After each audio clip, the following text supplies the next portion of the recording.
নমস্কাৰ দিগবাণী বুটিকলৈ আপোনালোক সকলোকে স্বাগতম জনাইছো আৰু আজি আপোনালোকলৈ লৈ আহিছো টছ চুনিৰ এযোৰ খুব ধুনীয়া কাপোৰ গুণাত কাম আছে মাল্টি কালাৰ দি কাম কৰা হৈছে কাপোৰযোৰ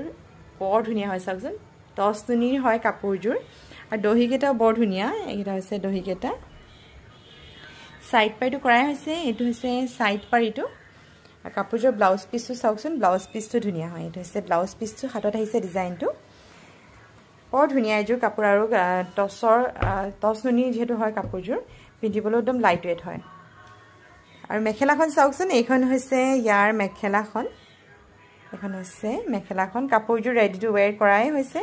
বৰ ধুনীয়া হয় কাপোৰযোৰ হৈছে সম্পূৰ্ণ কাপোৰযোৰ আপোনালোকক পুনৰবাৰ দেখাই দিছো এইযোৰ হৈছে কাপোৰযোৰ টছনুনিত আছে কাপোৰযোৰ আপোনালোকৰ যদি ভাল লাগিছে আপোনালোকে যদি লব বিচাৰে স্ক্ৰিনত দিয়া নম্বৰতে কন্টাক্ট কৰিব পাৰে কলো কৰিব পাৰে মেছেজও কৰিব পাৰে আৰু আমাৰ ভিডিও চাই যদি আপোনালোকে ভাল পায় এটা লাইক কৰিব লগতে শ্বেয়াৰ কৰিবলৈ নাপাহৰিব